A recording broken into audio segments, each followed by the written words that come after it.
anybody watching? Is anybody listening? Please stick around for this one. I promise it's going to be a good one. Tomato and onion salad. Really simple to make. In fact,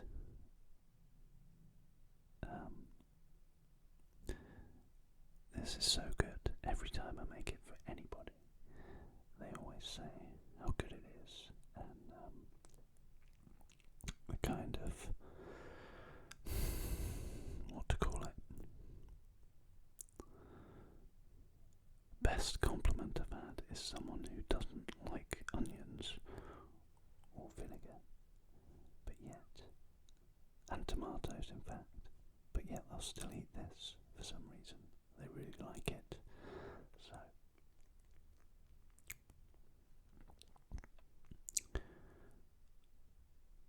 I've been wondering whether ASMR whispering and cooking of food or food preparation actually fit together. If anybody actually wants to watch this, perhaps they do. I've not really researched other creators who are doing these kind of videos.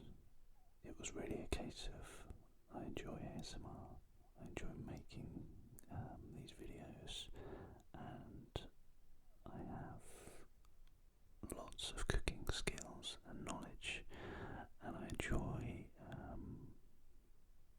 videography and the whole process of putting these kind of videos together. So I figured I'd just put them out there anyway, and hopefully someone can get some kind of relaxation from them, but perhaps more importantly they can learn to cook something new and nice, just to eat at home or impress their friends, or something new to eat with their family, or something that they know and love and just want a new recipe or a simple recipe to follow. And I think I've got that to offer to people. Anyway, this is a simple step-by-step run-through of how to make this really simple but effective tomato and red onion salad. So let's cook. I say let's cook. There's actually zero cooking in these videos. In this video, it's more just going to be a case of sprinkling and chopping and mixing the ingredients. It really is a simple one, but I hope you can watch it and learn and relax. And anyway, let's have a look at the ingredients, which, if you're going to follow along, you'll be needing as well.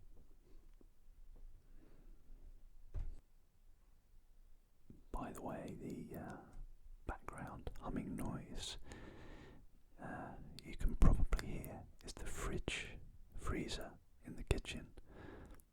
I was going to strip out the original audio completely and just have my voiceover, but I wanted to keep some of the chopping noises because they can kind of act as light background triggers, I think, for some people.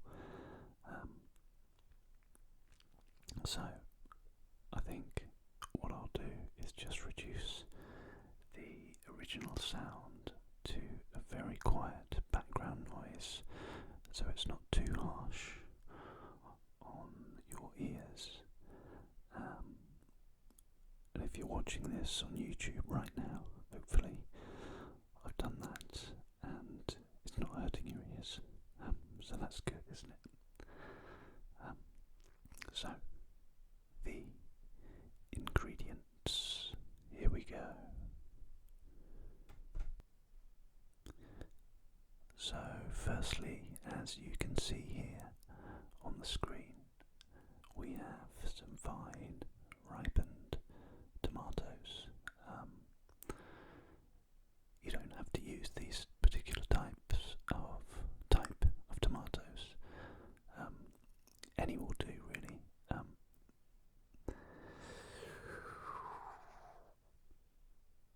Just depending on the size and shape, you may have to slice them a bit differently. Depending how sweet and ripe they are, will depend how much or how little sugar you need to add to the dish at the end.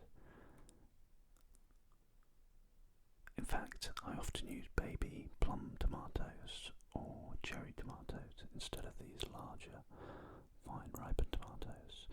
I say larger ones,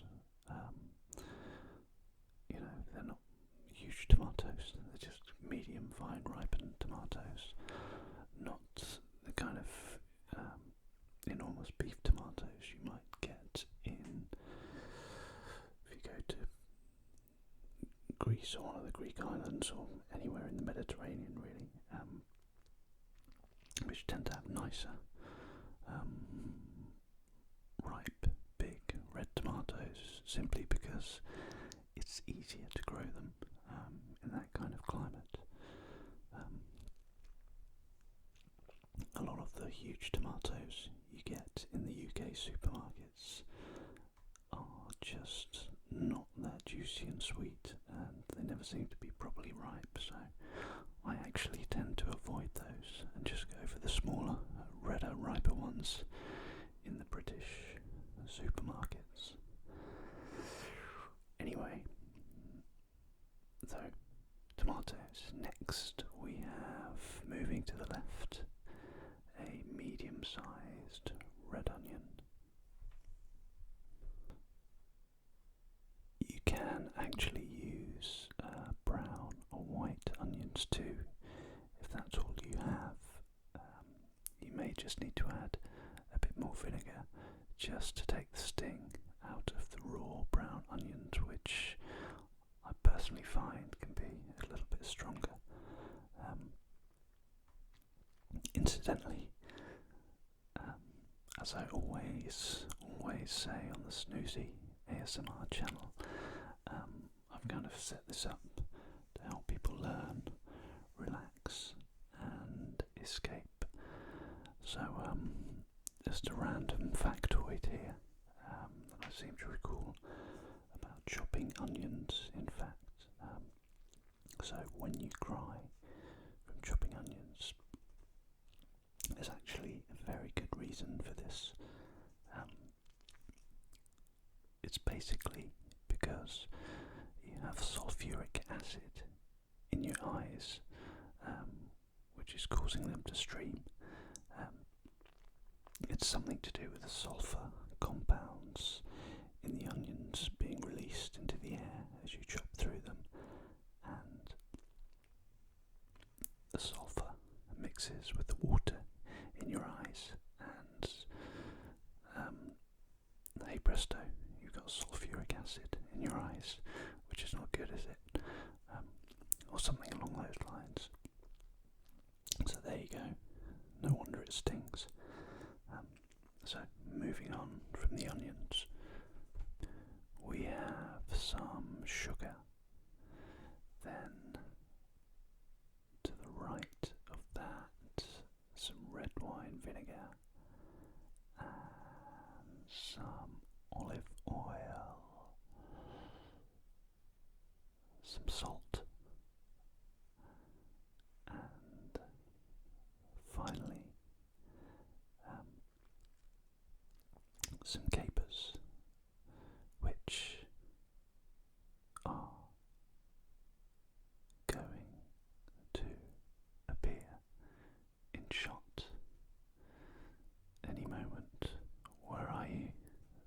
elusive caper, the elusive jar of capers. Come on. Where are you? There you are, capers. And I'll sometimes add flat leaf or curly fresh parsley, but I didn't have any today. And oregano or oregano, if you're in the US, also works well with this kind of recipe. So that's it. Nice and simple. Just several ingredients, and let's get on with the chopping of the tomatoes.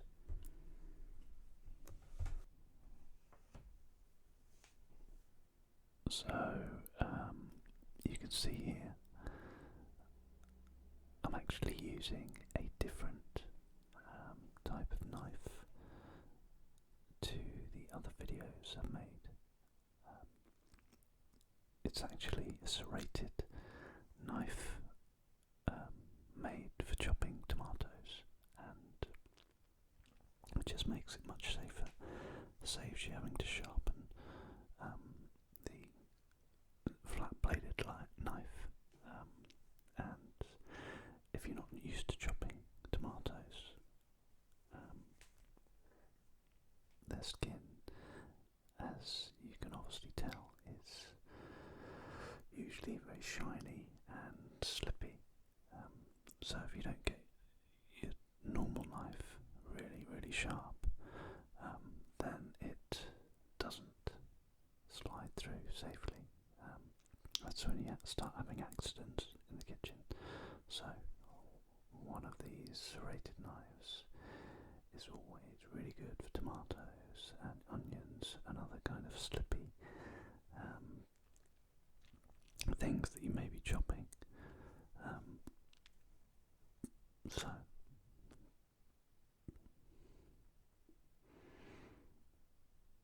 am I going to use all the tomatoes? I'm not sure what I did here. I'm just placing the tomato down so it's kind of on the flattest side first, just to keep it secure so it doesn't roll about. And then just gently, I think I go a bit slower with this first one, you just gently slice through, kind of a couple of millimeters thick.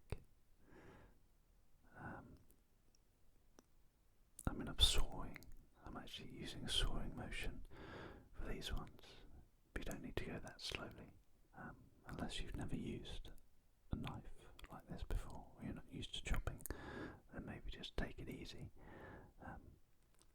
But I think that's the first one done, and there you go. I'm going through it a little bit quicker for the next one, and it's as simple as that. And this kind of serrated knife just makes chopping tomatoes much safer.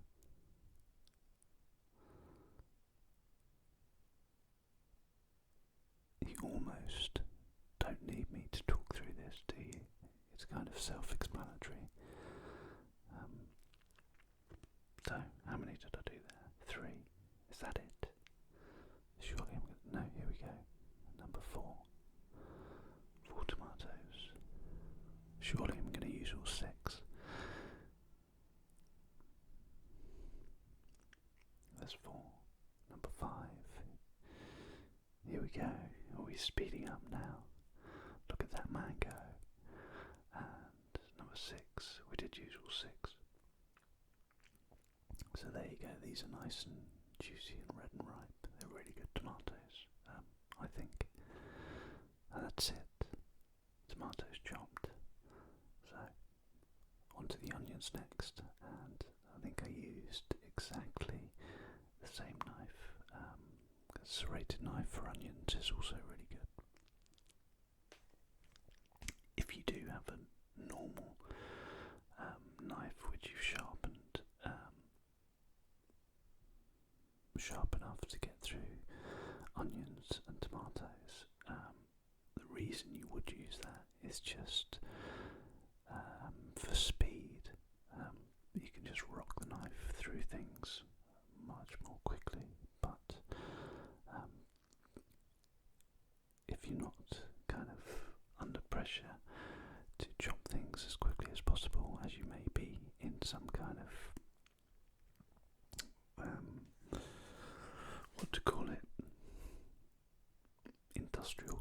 or something, where you're on a clock to make food to order, then you can take your time with whatever knife you want, and a serrated knife for tomatoes and onions is always much safer, and you don't have to mess around